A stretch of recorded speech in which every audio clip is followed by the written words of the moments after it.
दोस्तों, Proxima Centauri हमारे धरती से सबसे नजदीक मौजूद स्टार सिस्टम है, जो कि हमारे सौरमंडल से करीब 4.25 लाइट ईयर्स दूर मौजूद है। अगर हम मानव इतिहास के सबसे तेज स्पेसक्राफ्ट पार्कर सोलर प्रोब की तेज तरार 7 लाख किलोमीटर प्रति घंटे की रफ्तार से यात्रा करे तो भी हमें अपने नजदीकी तारे तक पहुंचने में 7,000 सालों का समय लग जाएगा, जो कि काफी ज्यादा है। यह तो बात हुई हमारे सबसे नज़दीक मौजूद स्टार सिस्टम की। वैज्ञानिकों ने हमारे धरती से सैकड़ों और हज़ारों लाइट ईयर्स दूर मौजूद कुछ ऐसे सोलर सिस्टम्स की भी खोज की है जहां हमारे धरती की तरह ही कई एलियन ग्रह मौजूद हो सकते हैं, जहां हमारे धरती की तरह ही जीवन और शायद कोई इंटेलिजेंट लाइफ भी मौजूद हो सकता है। अगर हम प्रकाश की गति से भी ऐसे स्टार सिस्टम्स की यात्रा करने की सोचे तो भी हमें केवल इन ग्रहों तक पहुंचने में ही कई हजारों सालों का समय लग जाएगा। ऐसे किसी यात्रा को पूरी करने के लिए हम इंसानों की कई पीढ़ियां बीत जाएंगी और फिर भी हमारा यह सफर पूरा नहीं हो पाएगा।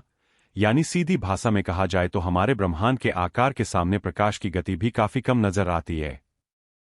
ऐसे में अगर हमें टाइप 2 और टाइप 3 सिविलाइजेशन बनना है और हमारे आकाशगंगा के दूसरे स्टार सिस्टम्स व उनके ग्रहों की यात्रा करनी है और वहां तक जीवन पहुंचाना है, तो हमें कुछ ऐसे यानों और तरीकों पर काम करना होगा जिनके जरिए हम ब्रह्मांड के सिद्धांतों को धोखा देते हुए प्रकाश की गति से भी तेज यात्रा कर सके।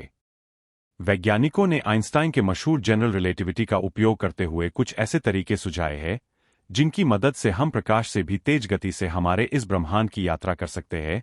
ये तरीके हैं वर्म होल्स और वार्प ड्राइव्स, जिनके बारे में हम आगे विस्तार से चर्चा करेंगे। दोस्तों, इन तरीकों के बारे में जानने से पहले हमें स्पेसटाइम के बारे में जानना होगा कि आखिर यह क्या है, यह कैसे काम करता है और कैसे हम इसमें मौजूद लूपहोल्स के जरिए ब्रह्मांड के सिद्धांतों को धोखा देते हुए प्रकाश से भी तेज गति से यात्रा कर सकते हैं।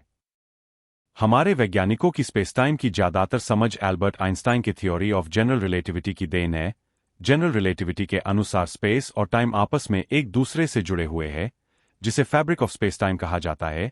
आसान भाषा में आप स्पेसटाइम को एक चादर की तरह मान सकते हैं, जिस पर हम जितना ज्यादा हैवी ऑब्जेक्ट रखेंगे यह चादर उतना ही ज्यादा मुड़ेगा या कहे कर्व होगा। स्पेस टाइम को हम कैसे बेंड कर सकते हैं? उसी तरह मास और एनर्जी स्पेसटाइम को बेंड करती है। ब्रह्मांड में मौजूद हर स्पेस ऑब्जेक्ट अपने आसपास मौजूद स्पेसटाइम को कर्व करता है।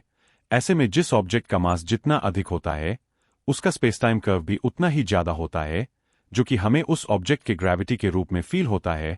ऐसे में लो मास वाले ऑब्जेक्ट हमेशा हाई मास वाले ऑब्जेक्ट के कर्व की ओर आकर्षित होते हैं। हमारे ब्रह्मांड में मौजूद बेहद ही ज्यादा मास वाले स्पेस ऑब्जेक्ट्स जैसे कि विशालकाय स्टार्स और ब्लैक होल्स इस स्पेसटाइम को सबसे ज्यादा कर्व करते हैं, जिसकी वजह से इनकी ग्रेविटी सबसे अधिक होती है। वही वैज्ञानिकों का मानना है कि ब्लैक होल्स की ग्रेविटी इतनी अधिक होती है कि ये स्पेसटाइम में होल कर देता है, जिसकी वजह से लाइट भी इसके इवेंट हराइजन के पार नहीं जा पाता। ऐसे में एल्बर्ट आइंस्टाइन और उनके साथी नैथन का मानना था कि स्पेसटाइम में कई होल्स यानी सुराख मौजूद हो सकते हैं, जो कि स्पेस में मौजूद दो अलग अलग जगहों को आपस में जोड़ने का काम करते। आइए इसे एक उदाहरण की मदद से समझने की कोशिश करते हैं। मान लीजिए और भी स्पेस में मौजूद दो अलग अलग जगह है जिनकी दूरी कई प्रकाश वर्ष है। अगर आप ट्रेडिशनल तरीके से ए से बी तक की दूरी तय करना चाहे तो आपको कई लाखों से करोड़ों वर्षों का समय लग जाएगा, पर अगर हम किसी तरह स्पेसटाइम को मोड़ने में कामयाब हो जाए तो हम इस शॉर्टकट रास्ते का उपयोग करते हुए बेहद ही कम समय में ए से बी तक की दूरी तय कर सकते हैं, वो भी ब्रह्मांड के किसी नियम को तोड़े बिना ही। ऐसे ही वीडियो देखने के लिए वीडियो को लाइक करो और चैनल को सब्सक्राइब करो। धन्यवाद।